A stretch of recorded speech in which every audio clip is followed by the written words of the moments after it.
Sekopone. Mata pelajaran yang saya ambil yaitu matematika. Sebelumnya saya di sini akan memperkenalkan diri, yaitu nama saya Auliatul Hima dengan NIM 220404051. Yang kedua, Salsabila Citana Azhara Susanto dengan NIM 220404061. Yang ketiga, Nur Alifah Rahmawati 220404069. Yang keempat, Aisyah Indira Mawati 220404079 dengan rekan saya yang terakhir yaitu Indah Purwati Puratun Ayun 220404090. Jadi di sini kami mengambil nama sekolah yaitu UPT SDN 54 Gresik, tahun ajaran 2024-2025, jenjang sekolah dasar kelas C kelas 5. Alangkah waktunya 2 kali jam pembelajaran sama dengan 2 kali 35 menit. Di sini ada kompetensi awal. Peserta didik mampu memahami konsep dasar satuan berat, gram, dan kilogram. Yang kedua, peserta didik mampu memahami konsep dasar satuan volume benda. Profil pelajar Pancasila yang saya ambil yaitu yang pertama ada beriman bertakwa kepada Tuhan Yang Maha Esa, mengajak peserta didik berdoa sebelum memulai pembelajaran dan bersyukur setelah selesai pembelajaran, dan berakhlak mulia, menumbuhkan sifat jujur dan bertanggung jawab peserta didik dalam menyelesaikan tugas. Yang kedua yaitu bernalar kritis, menumbuhkan sifat bernalar kritis peserta didik dalam menyampaikan pendapat ketika berdiskusi maupun dalam waktu pembelajaran klasikal. Yang ketiga, gotong royong, bekerjasama dan berkomunikasi untuk mencapai tujuan bersama, membantu teman sekelas. Selanjutnya di sini menjelaskan tentang prasarana yang dimana menggunakan ruang kelas. Yang kedua yaitu ada target peserta didik reguler dalam pembelajaran diberikan pelayanan secara umum menggunakan model pembelajaran yaitu problem based learning atau PBL. Indikator pembelajarannya, peserta didik dapat menghitung kebutuhan bahan untuk membuat nasi kuning. Yang kedua, peserta didik dapat melakukan operasi hitung dalam konteks resep dan porsi nasi kuning. Yang ketiga yaitu peserta didik dapat mengkonversi satuan massa dan volume pembuatan nasi kuning. Tujuan pembelajarannya yang pertama, melalui media pembelajaran peserta didik dapat menghitung kebutuhan bahan untuk membuat nasi kuning yang benar. Kedua, melalui metode praktek sederhana peserta didik dapat melakukan operasi hitung dalam konteks resep dan porsi nasi kuning dengan benar. Yang ketiga, melalui metode praktek sederhana peserta didik dapat mengkonversi satuan massa dan volume dalam pembuatan nasi kuning dengan benar. Di sini ada pemahaman bermakna. Setelah mengikuti pembelajaran ini, peserta didik akan mengetahui menghitung kebutuhan bahan untuk membuat nasi kuning.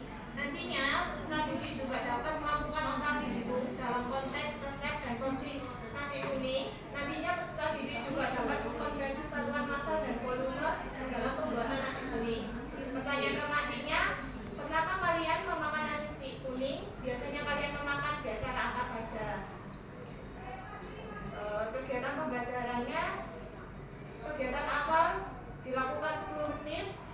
Peserta didik memberi salam kepada guru. Peserta didik memimpin berdoa bersama. Guru menanyakan kabar peserta didik.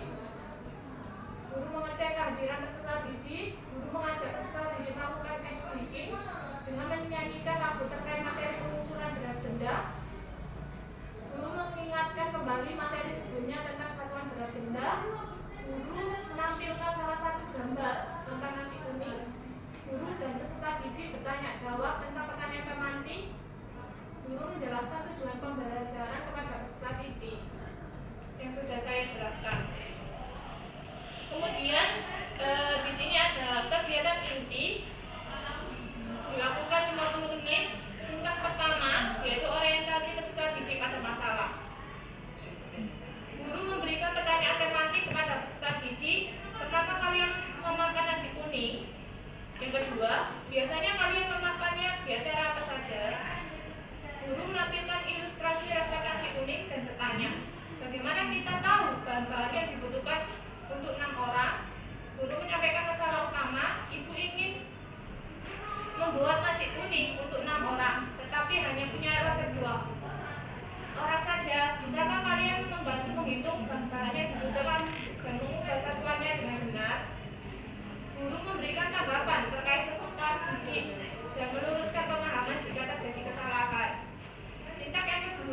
yaitu mengorganisasikan peserta didik untuk belajar.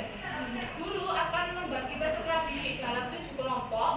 Guru mengorganisasikan peserta didik untuk berkumpul sesuai dengan kelompoknya. Guru memberikan lembar masalah berupa resep standar nasi kuning untuk 2 porsi dalam satuan gram dan mililiter.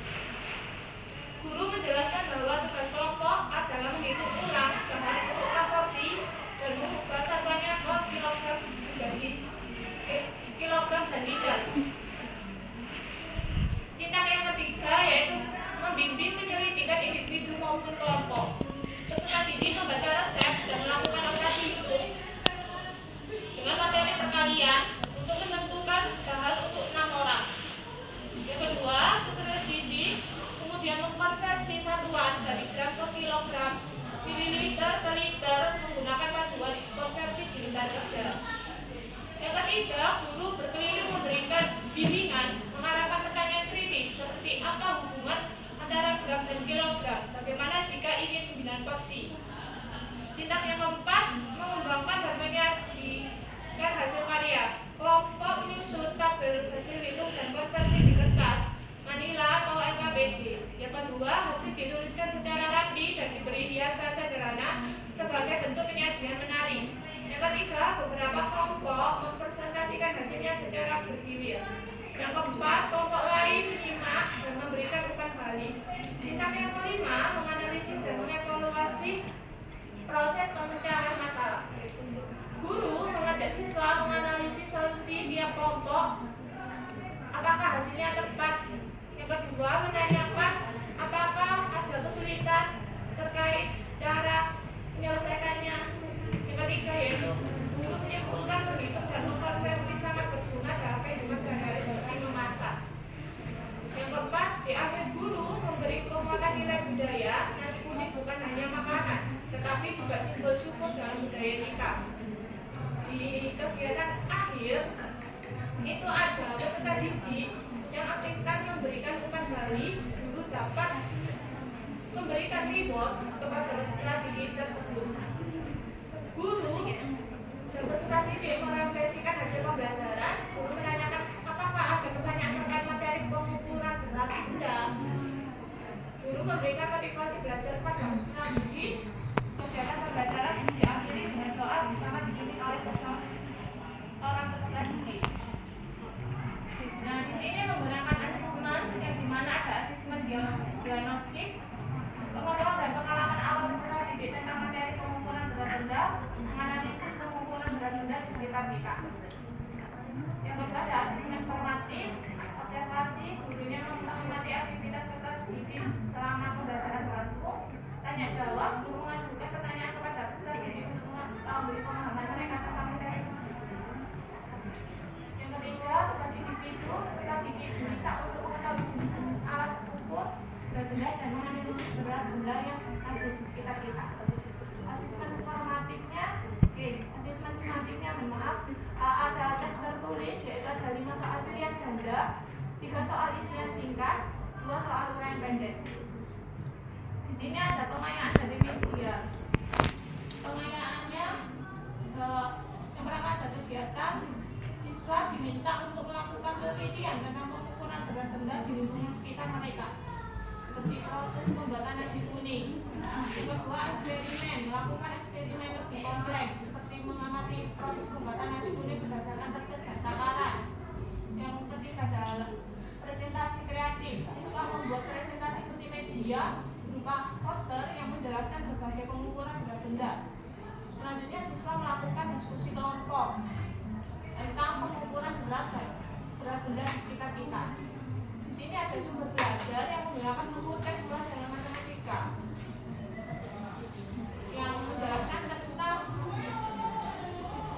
nasi kuning dan gambar-gambar yang menarik tentang contoh-contoh soalnya. Di sini ada video pembelajaran berupa animasi, eksperimen sederhana atau menjelaskan dari guru. Video dapat membuat pembelajaran lebih interaktif dan menarik bagi peserta. Kegiatan bimbingan individu siswa yang kesulitan dapat diberikan bimbingan secara individu untuk menjelaskan kembali konsep dasar pengukuran berat benda.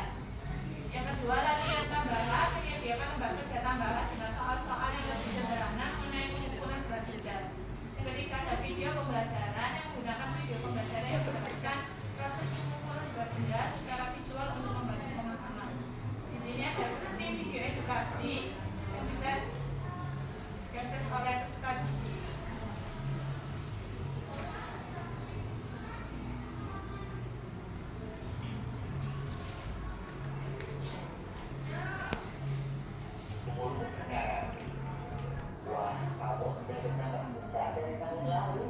Naik berapa kilo ya? Tinggimu tambah berapa senti? Bisakah kamu menjawabnya? Nah, untuk menjawab pertanyaan-pertanyaan ini, kamu perlu paham dulu nih tentang satuan panjang, berat, dan waktu. Satuan berat adalah ukuran yang digunakan untuk menyatakan seberapa berat suatu benda. Berat dapat diukur dengan menggunakan alat bernama timbangan atau neraca. Timbangan ini banyak bentuknya loh. Ada timbangan berat badan, timbangan untuk mengukur berat dagangan di pasar, ada juga timbangan digital yang lebih praktis dan teliti. Satuan berat kilogram dapat diubah menjadi satuan berat lain seperti hektogram, dekagram, gram, desigram, sentigram, maupun miligram. Dengan menggunakan tangga satuan berat seperti ini, tiap naik satu tangga beratnya dibagi dengan 10. Sebaliknya, setiap turun satu tangga beratnya dikalikan dengan 10. Misalkan, kalian ingin mengubah satuan kilogram menjadi gram. Dari kilogram ke gram perlu turun 3 tangga. Karena turun tangga, maka beratnya akan dikalikan. Berapa tangga turunnya? Karena turunnya 3 tangga, maka beratnya akan dikalikan dengan 10 sebanyak 3 kali, atau sama saja dikalikan dengan 1000. Jika berat badan Alex 28 kg, untuk diubah ke satuan gram, berat badan Alex menjadi 28 dikalikan dengan 1000. Hasilnya sama dengan 28.000 gram.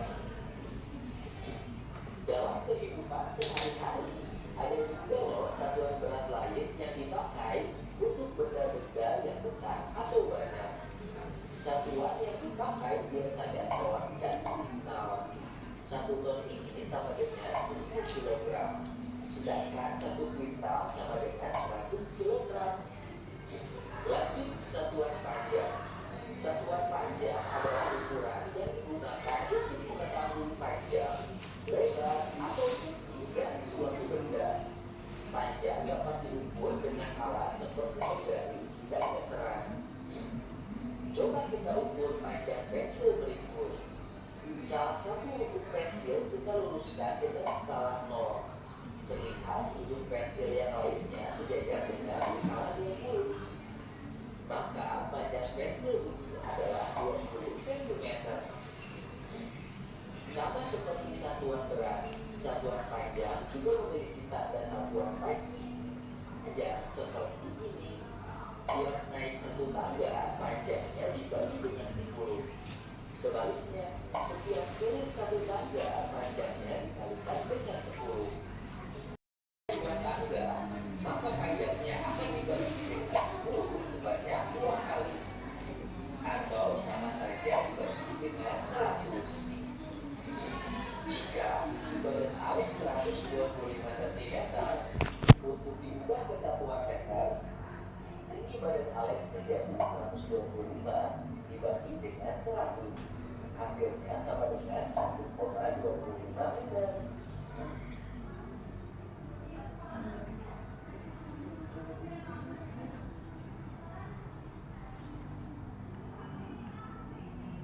Jadi percobaan sederhananya tadi menggunakan timbangan yang dimana dilakukan eksperimen di kelas dan bahan-bahannya yang sudah didapat seperti menimbang dan nasi kuning. Sumber belajarnya menjelajah penjelasan lengkap tentang konsep pengukuran berat benda disertai gambar, ilustrasi, diagram, dan contoh-contoh pengukuran berat benda dalam kehidupan sehari-hari serta dapat fitur tambahan yaitu latihan soal bian dada, isian singkat, dan desain untuk menguji. Selanjutnya ada pemahaman siswa, terdapat pula studi penilaian untuk memudahkan guru dalam memberikan nilai. Siswa diberikan buku latihan dan penjelasan yang mendasar dan contoh-contoh soal pada tentang pengukuran berat benda biasanya terdapat pada buku teks IPAS kelas 5 SD. Buku ini memberikan penjelasan mendasar dan contoh-contoh soal berlatih mengerjakan soal-soal tentang pengukuran berat benda. Di sini ada refleksi refleksi peserta didik dan guru. Refleksi peserta didik yang pertama ada apa yang telah saya pelajari. Yang kedua, bagaimana cara saya belajar. Yang ketiga, apa tantangan yang saya hadapi. Yang keempat, apa yang akan saya lakukan selanjutnya. Yang kelima, saran untuk guru. Di sini ada refleksi guru. Yang pertama, apa yang berhasil dalam pembelajaran ini. Yang kedua, apa tantangan yang saya hadapi dengan guru. Yang ketiga, bagaimana respon siswa terhadap pembelajaran. Yang keempat, apa yang perlu diperbaiki dalam pengajaran saya. Yang kelima, buat rencana tindakan untuk meningkatkan kualitas pembelajaran di matkul berikutnya. Di sini ada LKPD yang terkait dengan Scoponing. Ini ada LKPD siswa yang menggunakan secara berkelompok. Ada dalam resep Scoponing 2 porsi. Yang pertama ada bahan beras 1 kantong plastik, yang kedua santan 1 kelapa, air 1 botol sedang, kunyit 1 luas, daun salam 2 lembar, serai 1 batang, lemaknya, garam 1 sendok makan. Jadi siswanya nanti diberi total berat dan volume dan cair dan padat yang digunakan menggunakan satuan baku sesuai timbangan. Jika resep ini dibuat untuk bahan porsi nasi kuning. Berapakah total berat bahan berdasarkan resep tersebut? Itu LKPD-nya dikerjakan oleh siswa berkelompok kemudian mempresentasikan. Kemudian di sini ada bahan bacaan yang dimana ringkasan materi tentang satuan berat dan kilogram. Satuan berat itu ukuran yang digunakan untuk menyatakan berat suatu benda. Yang konversi satuan beratnya ada 1 kilo menjadi 1000 gram, 1 liter menjadi 1000 gram, 1 BAB menjadi 10 gram, 1 gram menjadi 1000 miligram. Satuan volume benda, penilaian volume benda itu komponen yang digunakan untuk mengukur ruang atau kapasitas yang ditemani oleh suatu benda. Konversinya ada kiloliter, mikroliter, dekaliter, liter, desiliter, sentiliter, dan mililiter. Terima kasih dari kearifan lokal tentang Scoponing materi pengukuran berat benda. Wassalamualaikum warahmatullahi wabarakatuh.